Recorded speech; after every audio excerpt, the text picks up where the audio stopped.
त्यांनी असं म्हटलंय की काटकोन त्रिकोणात, आकाशाचा त्रिकोण आहे, काटकोन त्रिकोणात हायपोटेनसचा जो स्क्वेअर असतो त्याची इथून किंमत ही उरलेल्या दोन साईडच्या स्क्वेअरच्या सम एवढी असते. That is the Pythagoras.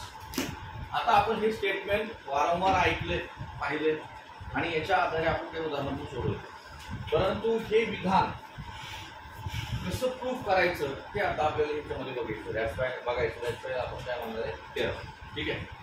So according to that statement आपण एक डायग्राम ड्रॉ करूया जो राईट अँगल ट्रायंगल असतो. समजा हा राईट अँगल ट्रायंगल. कोणता? Right angle triangle. त्याच्यामध्ये हायपोटेनस कोण आहे? Very good. हा हायपोटेनस राईट अँगलच्या समोरची बाजू किंवा साईड. सुरुवातीला आपल्याला गिवन घ्यावा लागेल. काय दिसतंय तुम्हाला? कोण सांगतंय गिवन याचं? एक मिनिट. सुहागा in triangle ABC. In triangle ABC. पुढे angle B is equals to 90 degree. ठीक आहे. हे दिसतंय. एवढंच आहे. त्याच्यानंतर प्रूव्ह करायचे की हायपोटेनसचा स्क्वेअर. हायपोटेनस कोण आहे? AC. AC चा square is equals to one side square plus other side square. समजलं इथपर्यंत? सिंपल. एक कन्स्ट्रक्शन करायचं आहे. आपण लास्ट लेक्चर मध्ये similarity in right angle triangle बघितलेली आहे, ठीक आहे नाही? Similarity in right angle triangle मध्ये काय केलं? इथून एक अल्टिट्यूड ड्रॉ केली होती हायपोटेनसवर. केली ना? तशीच आपण ड्रॉ करतोय. मी इथं म्हणूया draw BD perpendicular to AC. झालं कन्स्ट्रक्शन. मग तुमच्या समोर दोन राईट अँगल ट्रायंगल छोटे स्मॉल तयार झाले. दिसतंय ते दोन्ही पण? समजतंय? ओके. सो आता घेऊया प्रूफ. या दोन राईट अँगल ट्रायंगलचाच आधार घेऊन आपल्याला त्याला प्रूफ करायचं. आता आपण असं शिकलोय की ते तयार झाले दोन राईट अँगल ट्रायंगल मोठ्या ट्रायंगल सोबत कसे असतात? सिमिलर असतात. बरोबर. कोणती प्रॉपर्टी आहे? Similarity in right angle triangle. So इथं घेऊया इन ट्रायंगल पहिला मोठा ABC अँड ट्रायंगल छोटा ADB. बरोबर. ओके.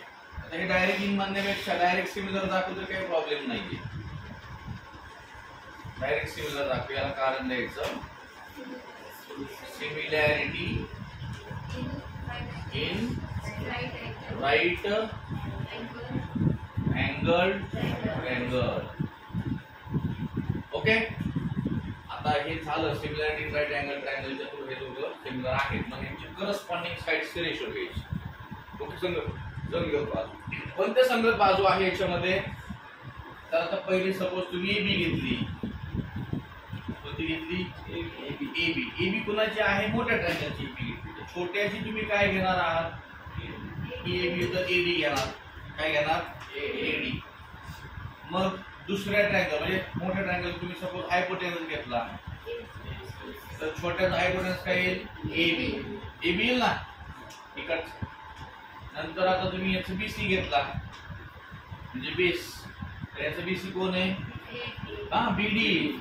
बरोबर का? आणि बघा आपण काय घेतोय. हे सगळं पण नाही करायची. तो खूप महत्वाचं रेशो आहे आणि याच्यावरून सगळं प्रूव्ह होतं. मी सुरुवातीला हाईट घेतली थोडक्यात अँगलची. दुसऱ्याची मला हाईट घेता आली AD.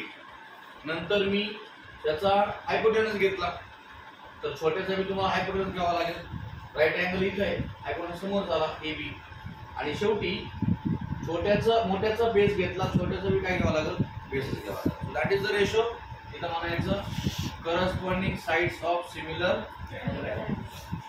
नाव असे दोन रेशो निवडा ज्याचा न्यूमरेटर आणि डिनॉमिनेटर सेम दिसतोय. जो मोठ्या ट्रायंगलचा आहे का AB. त्यांना आपण घेऊया.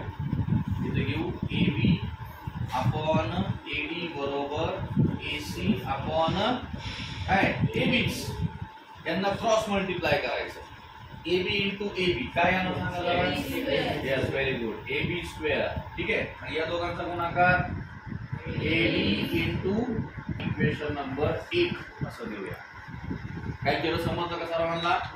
या दोघांचं क्रॉस मल्टिप्लिकेशन केलं, या दोघांचं क्रॉस मल्टिप्लिकेशन केलं. AB which equals to AB square and AD into AC as it is राहिलं. ओके, दोन्ही वेगळे आहेत. पण पुढं ऑल्सो आता घ्यायचं दुसरे दोन ट्रायंगल्स, एक मोठा एक दुसरा छोटा. काय नाव आहे त्यांचं? Triangle ABC similar with triangle काय BBC. Reason same. काय रिजन आहे same? Similarity in right angled triangled. समजलंय? हे झालं. मग आता इथं पुन्हा याचे करस्पॉन्डिंग साइड रेशो पुन्हा तसंच करा. AB हाईट घेतली याची, तर याची हाईट कोणती आहे? BD. बरोबर. ह्याचा हायपोटेनस कोण आहे? AC. तर याचा हायपोटेनस कोण झाला? BC. बरोबर. त्याच्यानंतर याचं बेस कोण आहे? BC. याचा बेस कोण आहे? DC. बरोबर का? समजतंय का पाठवा? नुसतं मान हलू नको, लक्ष पुढे दे. हा, काय कारण? Corresponding sides of similar triangle. Very good. आता इथं बी तसं जसं मागाशी घेतलं होतं, डिनॉमिनेटर लिमिटर सेम आहे. कोणाचे? AC upon BC is equals to BC upon BC. समजतंय इथपर्यंत? Very good. मग cross multiplication BC into BC square. बाकी राहिलं AC into BC. Equation number 2. समजलं? 90% थेरम क्लिअर झाला आहे. आता आपलं जे स्टेटमेंट आहे त्याच्यात म्हटलंय AB square plus BC square. Equation 1 AB square equals to something, equation 2 BC square equals to something. जसं इथं ऍडिशन आहे तसं यांची ऍडिशन करता येते. दोन्ही इक्वेशन करू ऍडिशन. सांगा addition AB square plus BC square. AB square is how much? AD into AC plus BC square equals to how much? AC into DC. समजतंय का? आज समजतंय का? दोन इक्वेशन मी काय केलं? ऍड केलं. पहिल्या इक्वेशन मध्ये AB square AD into AC आहे, तो इथं आला. कुठे गेला? इथं आला. आणि नंतर हा BC स्क्वेअर कोण आहे? AC into DC आहे, तो इथं आला. ठीक आहे. यांची बेरीज आपण तशीच ठेवूया. या दोघांमध्ये काय करता येईल? कॉमन कोण दिसतंय? Very good. AC कॉमन दिसतोय. AC ला बाजूला काढा. त्यातनं AC गेला, त्यातनं BC बाहेर आला. यात राहिला AD आणि शानी. बरोबर. हे दोघंच आत राहिले. बरोबर. AD आणि शानी मिळून काय होतो? येडच होतं मग. बरोबर. येड होत असेल ना, कोण येईल मग? AD प्लस DC कोण होईल? AC होईल ना. हे बघा ना, AD चा तुकडा प्लस DC तुकडा इज इक्वल्स टू AC. बरोबर. मग इथं येणार इनटू AC. हे इनटूच आहे ना मध्ये रिलेशन. मग AC into AC square that AB square plus BC square. आलं का बघा इकडं? जाऊया आपण याच्याकडे. आलं का? Same. AC square is equals to AB square plus BC square is to. काय प्रूव्ह झालं? In right angle triangle the sum of square of hypotenuse which is equals to काय? Sum of square of two remaining sides. Understood? समजतंय का?